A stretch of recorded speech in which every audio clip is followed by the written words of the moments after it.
Hi, this is David at Mash IT, and tonight we're going to be comparing the Dell XPS 9710 that we've recently reviewed up against Apple's MacBook Pro 16-inch M1. Now this is the base model M1 Pro that's got the 10-core CPU and the 16-core GPU. Now I wish I'd ordered the Max, but unfortunately I didn't, and now the wait time is ridiculous. So let's see how the base model does against a much higher end XPS 9070, because this is the i9 model with the RTX 3060, but likewise it has 16GB of RAM and it has a terabyte SSD, and this obviously has the 512. Now price-wise, if you're paying full retail price, the Apple MacBook Pro M1 Pro is much cheaper. This base model comes in at £2,399 in the UK. And the XPS 9710, if you're going for the i9 version, which is the 11,980HK, the top-end i9 version, with the 3060 and the UHD 4K Plus screen, is £3,199 in the UK. That is an absolutely crazy price, but you never ever pay retail price from Dell, especially not in the UK. They always massively inflate their prices, but then they've got sale after sale or coupons that bring the prices down. But even with the coupons that say you're looking at about 20% off, you're still looking at about £2,600, £2,700 usually in the UK for this model. It is still more expensive than the basic Apple MacBook Pro base model. Now yes, we've got slightly more SSD in the XPS, and the biggest problem you've got with the Apples is they are not upgradable. So what you see is what you get with the Apple. You've got, as I say, 16GB of RAM and the 512GB in this base model, and you're stuck with that. So you always have to make sure you're buying exactly what you need with Apple. Whereas with the actual Dell, there is some upgradability with this laptop. You've got 2 DIMM slots and 2 SSD slots that you can actually upgrade yourself. And that does make it so much easier. I would never recommend anybody go out and buy this configuration, and I said that in the review. Always get the basic i7 because this slim chassis cannot cope with an i9 in this machine. And always get the least amount of RAM and SSD from Dell you can, and upgrade it yourself and save yourself quite a bit of money. So with the XPS being slightly more expensive, this isn't quite comparable, but if you upgraded the SSD on the Apple, then the prices would be pretty much the same. But it is what it is. We're going to be looking at it more from the overall feature set and just the basic, day-to-day use and performance. So let's take a look around these laptops. So first things first, I want to take a quick look at the physical size of these machines. Now, the XPS 9710 is a 17-inch laptop, whereas the Apple MacBook Pro is a 16-inch laptop. So we're going to quickly pop them on top of each other so that we can see the difference in size.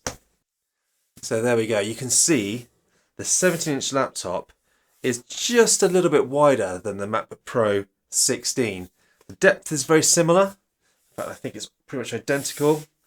But this, so you can see the side here, you're talking about, about an inch difference here because of that extra screen that you've got with the XPS 9710. And if we look at the actual thickness of these machines, you can see that the MacBook Pro is pretty much the same, or a little bit less at the front, but quite a bit slimmer at the rear because the XPS 9710 does taper from back to front. But overall, these machines are actually very similar in size. If you're carrying these around day to day, they're both going to fit in pretty much the same bags. They both feel pretty much the same when you're sort of picking them up.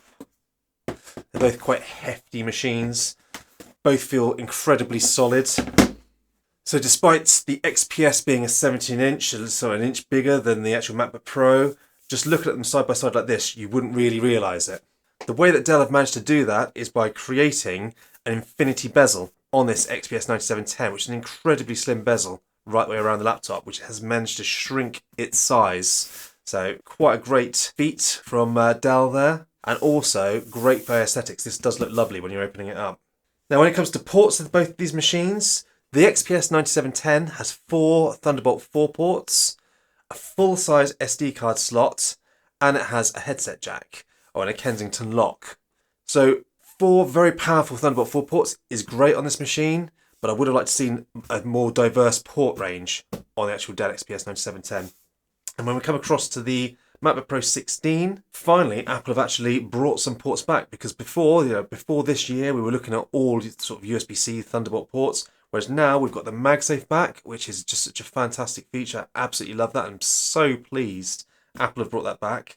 We've got 3 Thunderbolt 4 ports. We've got a headset jack. we've got a full-size SD card slot, and we've got an HDMI 2 port. So definitely a more diverse port selection on the Apple. So the fact that Apple is beating Dell on the XPS line here is quite incredible, because this is something that Apple have notoriously been lacking in, is the actual ports, especially on these Pro machines. Now, Dell have kindly given us a little dongle with this machine when you get it shipped to you, and that does provide you an HDMI and a USB 3 port. So good on Dell for doing that. That is appreciated, but I would have much preferred to have seen an HDMI and a USB 3 on this machine, especially as it is quite a large machine still. Even though it's slim and light, it's a 17-inch laptop. You could have easily put a fold-down USB or an HDMI port on this machine. Now, when it comes to build quality, they both look and feel fantastic. They're both incredibly solid. You can see the sort of aluminium shell. Now, I've got to hand it slightly to the MacBook Pro. The build quality is slightly better, because although they're built like tanks, both of them, just the fit and finish on the Mac and the way that the hinge works with this MacBook Pro is definitely slightly better than the XPS 9710. Now, they are both one-handed opening, but the XPS 9710's hinges are slightly tighter. And also, you haven't got the cutouts. You see the MacBook Pro, you've got a slight cutout on the front, whereas the XPS 9710 is completely flush, so it's harder to grab that lip at the front and lift the lid. But I mean, realistically, these are first world problems. They're both great machines, and both of these are going to perform brilliantly and hold up brilliantly for you. So now that we've opened the lids, let's take a look at the decks. Firstly, we'll start off with the XPS 9710. You can see, although we had the aluminium outer shell, once you open up to the deck, you've got the lovely carbon fibre weave. It does look great and it does feel great. When you're putting your palms on this, it's lovely and comfortable. It's got a slight rubbery finish to it. And it does feel lovely when you're typing and you put your hands on there. But it does come with a downside, and that is it's a bit of a fingerprint magnet. It will take the oils from your fingers, and so any sort of grubby marks will show nicely on here. So you will be permanently cleaning it. It does clean up quite easily though, and I still love it even though I know it's a fingerprint magnet. Now, as we move across to the MacBook Pro 16, the actual palm rest is pretty much the same as the rest of the machine. The sort of lovely milled aluminium body that we get with this MacBook Pro 16. It's nice and cold to the touch. It feels great and it holds up well over the years. But as I say, me personally, I do prefer the carbon fibre finish on the XPS. Now, as we go to the touchpads, both of these have ridiculously large touchpads, but the MacBook Pro is by far the best touchpad. MacBook Pro have always had a massive lead in their touchpads over the Macs, over Windows. Now, Windows with the Microsoft Precision touchpads have caught back up to a degree, but you cannot beat the Force Touch touchpad in this machine. You can click anywhere on this pad. It glides responsively. You can adjust it. You can adjust the haptic feedback, everything. It's a fantastic pad. Now, the XPS 9710 is still great. It glides well. The gestures work well, but it's got a slight friction on the pad, which I don't quite like as much as I do on the actual MacBook Pro. And also, it's a diving board mechanism. So you're clicking at the bottom, it's nice and easy. But as you bring yourself up and start clicking up nearer the top, because it's obviously hinged at the top of the actual touchpad, it becomes a lot stiffer to press. Also, there has been a few issues with these touchpads on the 9700 and also the 9710, where you get the odd rattle with some of these units, a little bit of sort of play in the touchpad, just a bit of poor QC from Dell. And it's not something you expect from their flagship XPS devices that you can be paying up to over £3,000 for. Now, we've had 2 units in the office this year and both been perfect, but I know other users out there haven't been quite so lucky. That's a real shame. Now, as we move up to the keyboards, both of these devices have got fantastic keyboards. They've both got great keyboard layouts. I have to be honest, typing, I do slightly prefer the Mac typing feel and pressure of the keyboard, but if you gave me either of these machines, I'd be happily typing away with both of them. They're both great machines. Also, the backlighting is slightly better on the MacBook Pro as well. It's quite dim on the XPS 9710. It's actually even probably difficult for me to try and get it to show up on the camera because it is quite dim. If you're in very low light or the dark, you will see it. But if you're in a sort of a mediumly lit room, you won't even realise the backlighting is on, whereas you can still see it on the MacBook Pro. Now, either side of the keyboards, you can see we've got speaker grills. They've both got fantastic sounding speakers, and they sound like this. 50%. XPS first.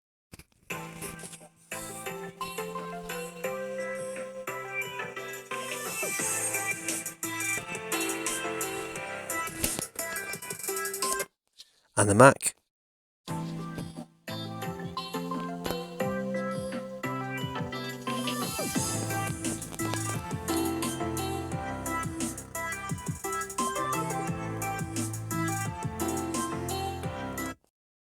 80% XPS.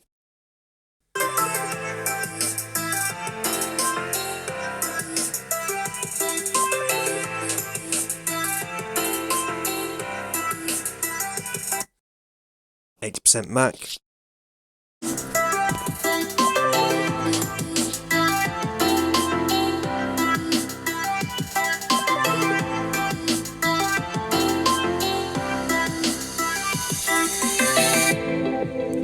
And as you can hear from that demo, though they are both great sounding, the MacBook Pro is by far the better speaker experience. In fact, it is the best speaker experience in any laptop I've ever tested. Better than last year's 2019 model. And this is one area that Apple absolutely excel. Speakers are fantastic. Now, as you move up to the screens, you can see both the beautiful screens that we've got here. The XPS 9710 has a 17-inch 4K plus 500 nit touchscreen. It's incredibly bright, incredibly colour accurate. It's so vibrant, although you can change the colour temperatures and profiles within the software that Dell provide, which is really handy. And as I say, it's touch enabled. This is something that I personally test, but there are a lot of people that like touchscreens out there. And it is absolutely great. It's such a lovely screen. It's something that will kill your battery life if you go for the 4K plus screen with this XPS, but I much prefer it over the actual 1200p matte screen, which will give you much better battery life, but at the expense of image quality. Now, on the actual Apple MacBook Pro 16, we've got a 16-inch screen, the usual sort of Apple Retina display, but this year we're talking mini LED, and it is an absolutely beautiful screen. On day-to-day and just SDR sort of picture, you're talking about 500 nits of brightness, which is more than enough for me, but it can obviously display HDR content up to about, I think, over 1,000 nits of brightness. It's true tone as usual, so it'll adjust its colour temperatures to your room or your environment, and it's also an 120Hz ProMotion display.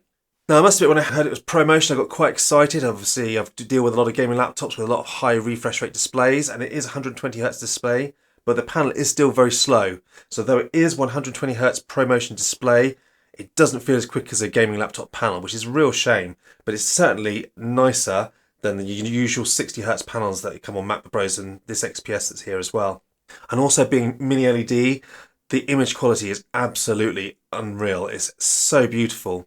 Now, yes, there can be a little bit of blooming with mini LEDs, but usually only if you're off angle, which I never am when I'm using a laptop. It's only if you like having a few people sitting in a room using your laptop to watch movies or something. If you're using your laptop for work and you're sitting in front of it, you'll probably never even notice the bloom. But I would still take that over an IPS display for those beautiful inky blacks and amazing image quality. So when we're talking to the displays, they are both beautiful displays.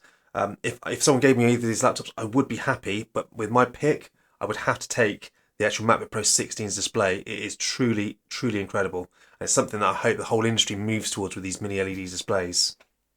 Now, as we move up to the top here, we've got the webcams, and they sound like this. And this is what the webcam and the microphones look and sound like on the XPS 9710. And this is what the webcam and the microphones look and sound like on the 1080p camera on the new MacBook Pro 16. But also on the XPS 9710, we have Windows Hello. This is my favourite way of logging into a laptop. You lift the lid and you're instantly logged in. It scans your face and bang, you're in. Absolutely incredible. Also, if you don't like Windows Hello, or if you'd like to disable your webcam, there is a fingerprint reader which also doubles as the power button. Exactly the same as there is on the MacBook Pro 16 with your sort of power button stroke fingerprint reader here. Now, something I didn't mention the last time I talked about Windows Hello and Touch ID for logging in is the fact that obviously if you are in the Apple ecosystem, there is another way of logging in with Macs, and that's by using an Apple Watch, and that will log you straight in as well. I have to be honest, having an Apple Watch, that's something I do enjoy too. But of the two of them, Windows Hello, that has to get my vote. Absolutely love that. It's such a great piece of technology. Now, performance is interesting between these two models, and each wins in certain benchmarks. Now, starting with looking at Cinebench R23, the XPS beats the MacBook Pro by a hair. But when we move to the shorter Geekbench 5 CPU test, it's a different story and a storming win to the Mac. Now, switching it over to the GPU, the 3060 of the XPS comes in about 240% better than the 16-core GPU of the MacBook Pro. And it would even beat the 32-core GPU in the M1 Max Mac Pro. And also, Warhammer Total War and Shadow of the Tomb Raider were easy wins for the XPS's 3060. But this is pretty much to be expected, as these are native Windows games and not running through Rosetta like they are on the Mac. But all of this comes at the expense of heat and noise, as the fans ramp up and the XPS runs quite warm. whereas the MacBook Pro stayed cool throughout and completely silent. Editing a complex 1080p video in DaVinci Resolve worked flawlessly on both machines as expected. And even the export time was similar between these two models, with the XPS winning by a mere 12%. And if you bought the M1 Max with its 2x encoders, the M1 Max would absolutely destroy the XPS. And also, this is all done on mains. If you're running on battery, it will be a different story, as the XPS is throttled hard on battery. So now that we've looked at the actual performance of these machines, we're going to just quickly talk about battery life and performance on battery, because that's something that's very important if you're using sort of a lightweight workstation, because you're probably going to be wanting to take it and use it on the go. And now this is an area where the MacBook Pro absolutely destroys the XPS and pretty much every Windows laptop out there. Not only do you get phenomenal battery life with this machine, and I mean, it is crazy. If I'm using it in light load, 20 hours on this machine, watching movies, sort of 50% brightness, it's just unheard of. It's absolutely incredible. The XPS 9710 with its 4K plus UHD display, this is probably its Achilles heel. With this machine in the sort of same testing as this MacBook Pro, I'm only getting about 5.5 to 6 hours of battery life. It does eat through it with this screen, and that is a real shame because it is a workstation machine, but it's a slim and light one that you're likely going to be taking from office to office and using on the go. With this one, you are pretty much, you're not going to get a full day's work out of it. You are going to be needing your power supply with you. With the MacBook Pro, unless you are a real heavy user, you can take this to your office for the day and probably not even plug in. And that does make quite a big difference. Another big difference is the actual performance on battery. With the MacBook Pros, you get full performance on the battery. With the XPS 9710, it does throttle you down on the battery, especially the RTX card. You're not going to get 70 watt RTX 3060 performance on battery. It's just impossible. So it does throttle it back. Still more than usable, and it's still reasonably powerful on battery, but you can certainly feel a difference. And where you will notice that, say for example, your video editing, I'll be comfortably video editing on my lap with this machine and know that I've got a good few hours of battery life video editing on this machine without it getting hot, without the fans ramping up. It's a really comfortable experience. Whereas on the XPS 9710, you're going to be throttled whilst you're on battery. Your battery's going to die within a couple of hours if you're video editing, and you will hear those fans sort of revving up as well doing it. So this is where the Apple Silicon has a massive advantage over the Dell or any Windows laptop. This has been truly revolutionary since they've actually brought these Apple Silicon out. Now, it isn't all roses. It is more efficient than a Windows laptop and this XPS 9710, but it does have some pitfalls as well. Obviously, it's a year since we've moved to Apple Silicon. There's still some software that won't run natively in Apple Silicon. So it obviously uses the Rosetta to convert the x86 to the ARM architecture. And there's still a lot of applications and a lot of Windows applications that you can't even run on this laptop. The only way you can do it is by running something like Parallels and virtualizing Windows to get certain apps running. Gone are the days when you can put Boot Camp on Macs, because since we've gone to Apple Silicon, that's now impossible. So it isn't all roses on the Apple M1 Max. But if you're comfortable with all your software running on Mac, I have to be honest, on battery in particular, it is a much better experience. Now, if you're plugged in, it is a bit of a different story. As we saw with the performance, it sort of swings and roundabouts, especially when it comes to like pure GPU performance with this RTX 3060. So that takes me through to the conclusion. Now, I have to be honest, I love both of these laptops. They're both great. And I think it realistically falls into two camps. I mean, firstly, before you even start, do you need Windows or do you prefer macOS? Because if you do, then that's your choice pretty much sorted there and then. Because nowadays, especially now we're in with the native ARM, you can't use Boot Camp. It makes the decision more clean cut. Whereas before, you could buy a Mac, you could put Boot Camp, and you have the best of both worlds. Those days are gone. So what I would say is, if you're a gamer, easy decision, XPS 9710. You've got that massive Windows library of games. Because although the MacBook Pro 16 can game well, there's so few games out there that will run, well, there's pretty much nothing that runs native on Apple Silicon, and there are a few games that are ported from Windows to Mac and then are then ported again through Rosetta, and the performance is good on those games. Dota, Shadow the Tomb Raider, they run well, but the games are few and far between on this Mac. Plus, I do find it's quite buggy. Steam's very buggy. Games, there's mouse acceleration is buggy. That it's a much more pleasant experience gaming on a Windows laptop. So if gaming is what you're looking for, it's an easy decision to go for the XPS 9710. Obviously, if it's Windows native apps, again, you're going to go for the XPS 9710. Another advantage is the fact that you've got the upgradability with this 9710. You're not having to be forced to buying exactly what you need out of the gate. You can get a nice small SSD and 16 gigabytes of RAM, later down the road when you decide you need more, you can pop in 64 gig of RAM, pop in an extra SSD, so you can literally have about 8 terabytes in here, and it won't cost you an arm and a leg like it would on a MacBook Pro that you need to buy when you're actually buying the Mac, because there's no upgradability at all. But if battery life is important, if heat management is important, if fan noise annoys you, this is by far and away the better choice. It's got a fantastic screen, a fantastic keyboard. It's just a great all-round package. So if everything that you need to run runs on this Mac, you're going to have a great time. Now, performance-wise, it isn't clear-cut, as I say. You've still got, since we've moved to this 11th gen architecture, it's really closed the gap. When they first brought Apple Silicon out, it was head and shoulders above what Intel currently had with their 10th gen, which was obviously years and years old, just refreshed and rehashed. But now we've moved to the 11th gen, the performance is much better. Though they do run hot, the performance is better, especially with these like 11800H and the i9 version of this CPU. And the fact that you've got a dedicated GPU in here does give you a lot more flexibility. So power-wise, if you're plugged into the outlet, it's not as clear-cut. Now, if I was going to choose one of these laptops, providing I didn't want a game, I would choose the MacBook Pro every time, just because it's such a good overall package. I know the battery life is going to be better. I can use it on full power on my lap and not have to worry. And it really is a game-changing experience since we've moved to Apple Silicon. But I do like to game on the sides. I do like Windows, and there's a lot of apps that I can't necessarily run easily in a MacBook Pro, and I'd have to be obviously running through Parallels. So ultimately, I would probably pick myself up an XPS for me.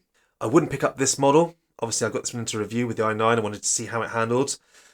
The i9 is totally overkill for this chassis. Do yourself a favour, and if you don't need the 4K plus screen, get yourself the matte screen. It's much better on battery life. And definitely pick up the i7. The i9 is a complete waste of money.